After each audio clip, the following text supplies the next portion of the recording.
today I'm going to break down the exact ways that I use this incredible device, this iPad Pro 11-inch M4 variant, to run my YouTube channel, from planning to thumbnails, filming, and even sometimes editing. The iPad is my go-to laptop. My only other computer is a 16-inch MacBook Pro M3 Max, and that is a laptop that I solely use for two things, really. One, long-form video editing with lots of edits, and two, OBS, which I'm using right now to record this video. But honestly, a 16-inch laptop is just way too big to use everywhere I go, so for literally everything else, I use this iPad Pro 11-inch, the M4 variant, all the time. So how do I get the job done? Let's take a look.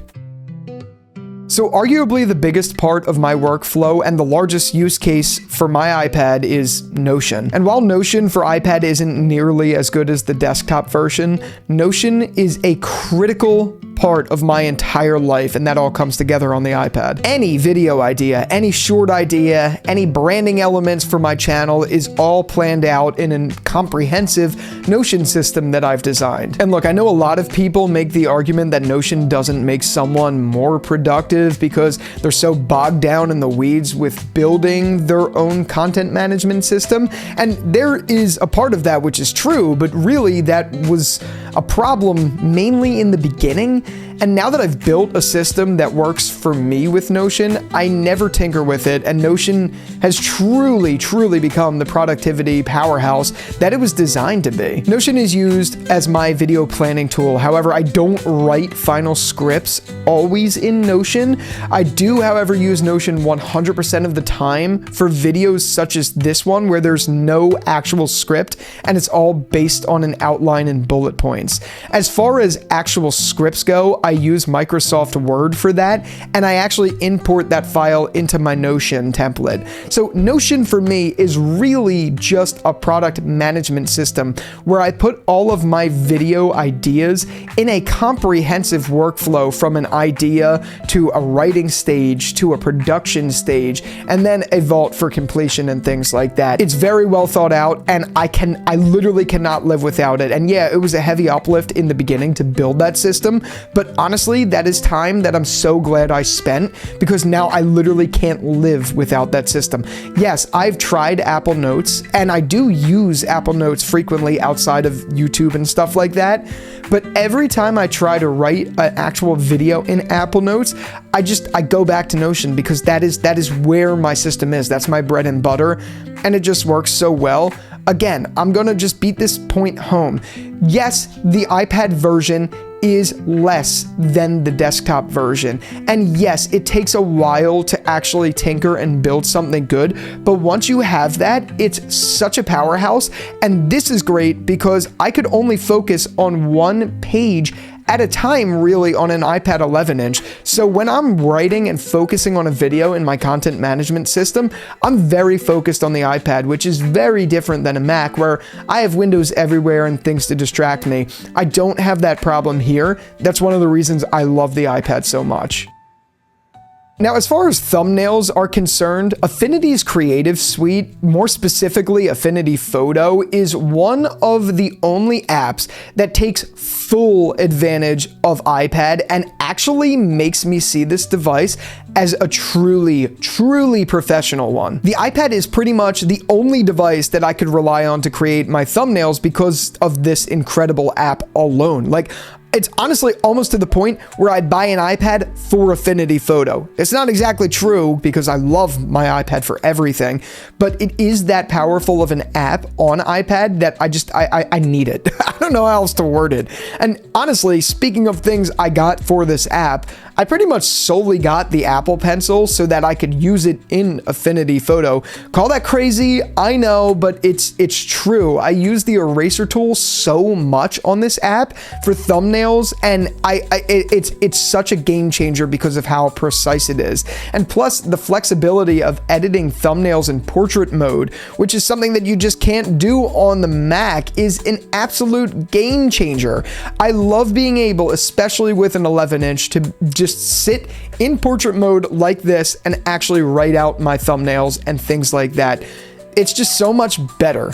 And while I'm at that, I just want to say, I used to have a 12.9-inch M2 version, but I thought that was a little too big. Yes, it felt way more like a laptop, yeah, and I know that's the whole point of this video, but I usually bring my iPad with me on the go on my work commutes and things like that, and that thing was heavy, and I wanted something very portable, and I'm very happy with the 11-inch. I haven't made up my mind whether I like the 12.9 size more or not. I'm like somewhere in the middle on that, but the portability of the 11-inch is perfect. It's a laptop that actually is very portable. So yeah, regardless, I wish there were more applications for the iPad that were as incredible as this one. Like, I'm looking at you, Figma, but there just isn't right now. There's some really good iPad apps, but not good desktop to iPad experiences like a Figma. Affinity Photo and maybe DaVinci Resolve are the only two that are like pretty much the desktop version just brought to the iPad. But that's that as far as like the direct Photoshop style editor. Now, I will say I haven't tried Photoshop, but I've heard it's not as good as the original, and also Adobe's products are just so expensive compared to Affinity Photo. Affinity Photo is a one-time payment. I think it's like $100 something for its suite, or you could buy one of the apps one-off for like 80 something. And I think that price is worth it because you get it for lifetime, and it's just such an incredible workflow. But also, by the way, I also recently started using Photomator in my workflow, which Apple recently acquired, and I think is a great way to brighten my photos before I bring them into Affinity. Their machine learning model for touching up photos is genuinely really solid, and I think the app actually works really great. I'm still relatively new to it, but I'm enjoying it, and I like how it works both on my iPad and if I do need it on a Mac for anything, which again, I rarely do use my Mac for these purposes, especially thumbnails. Thumbnails is pretty much all on the iPad, but I gotta say, everything about it is just a really good app. I'm starting to like it. I'm starting to utilize it more, but I had to give an honorable mention to it. Now, when it comes to filming, there are two ways that I use my iPad primarily. I use it either as a video monitor or just to pull up notes so I could reference things that I want to talk about in a video in particular. So, as far as the monitor goes, I sometimes use this incredible free app called Orion or Orion. It's one or the other. It's Orion, and it's a completely free app. And it's just, honestly, it's an incredible app. It's designed brilliantly. And all its simple function is it'll let you plug in a camera via HDMI, and you could use it like through the USB-C port. And in that way, you could just use your iPad as a monitor. You could do this for cameras. You could plug in your Xbox to it. You could literally plug in a Mac Mini to it. You could do whatever you want with this app, but I found it to be such a powerhouse when I have my ZVE 10 with me and I just want to see myself on a bigger screen.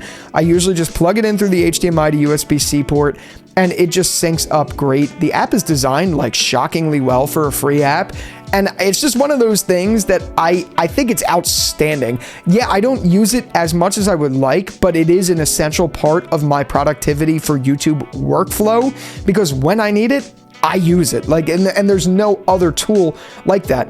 Honestly, I didn't do this, but there was a period of time where I was thinking about getting an iPad mini and using the Orion app just as my monitor instead of buying an external monitor for a camera.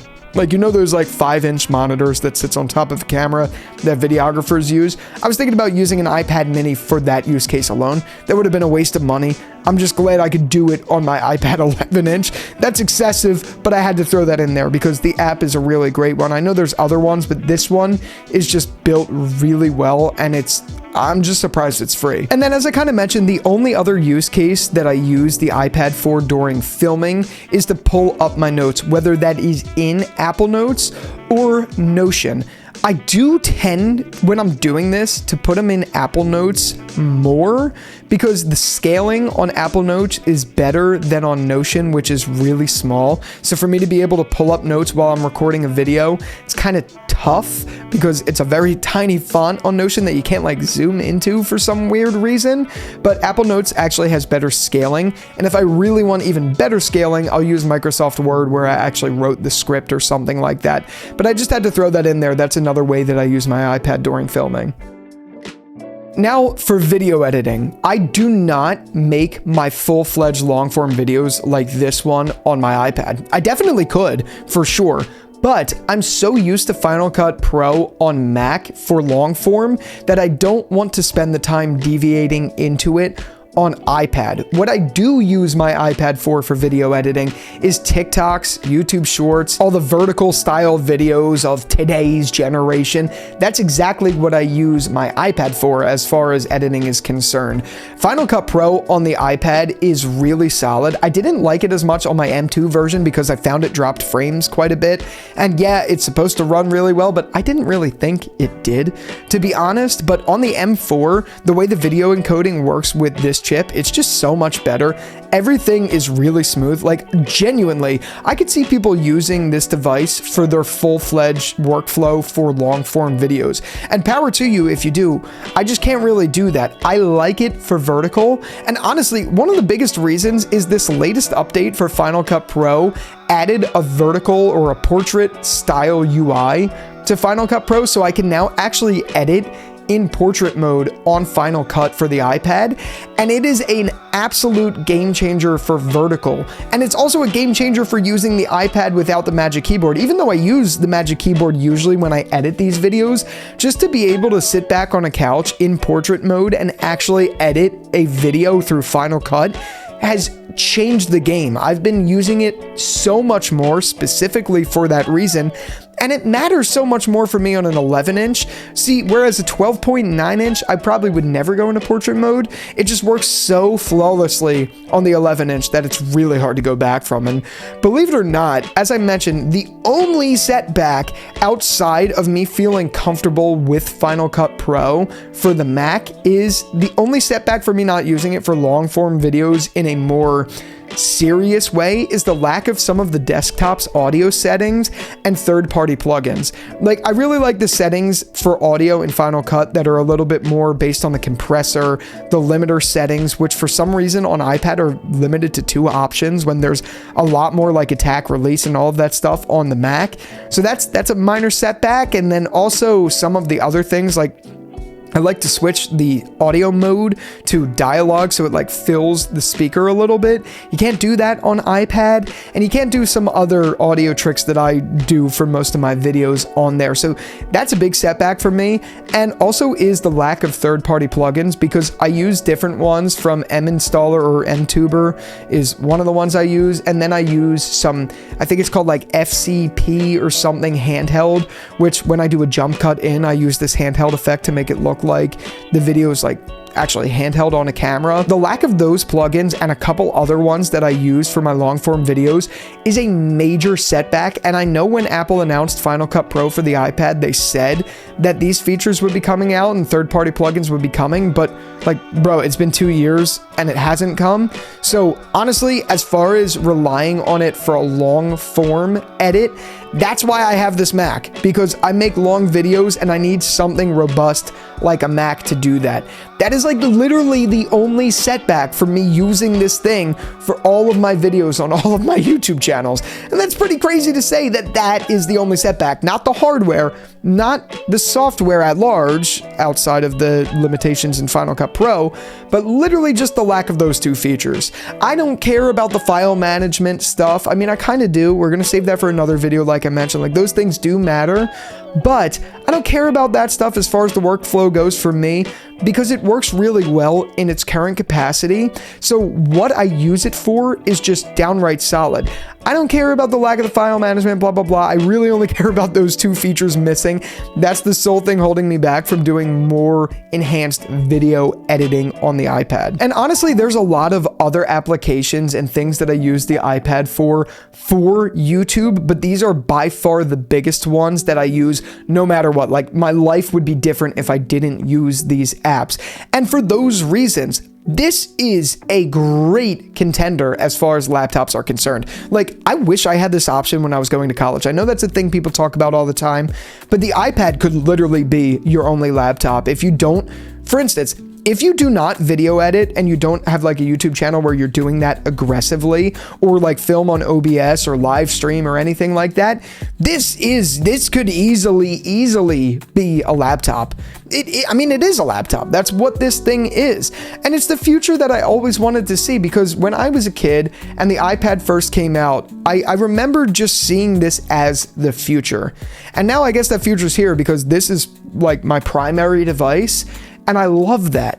Yeah, is it exactly how I've seen the software panning out? No, but the way I use it works just so well. And I hope in some way this helped you see that you could use this device in various ways as a content creator and get the job done.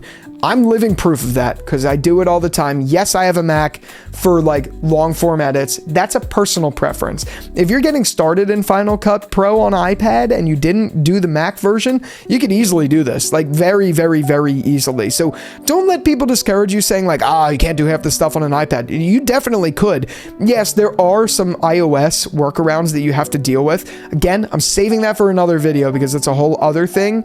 But for its core tasks of what you could do, if you could get really used to working on an iPad and get into a very fast flow state with it, it's a killer device. It really is. I love my iPad. I can't live without it. Let me know what apps and stuff you guys use, or just let me know your thoughts overall down in the comments. And with all that out of the way, thank you again so much for watching this video. And until the next one, I'll talk to you later. Peace out.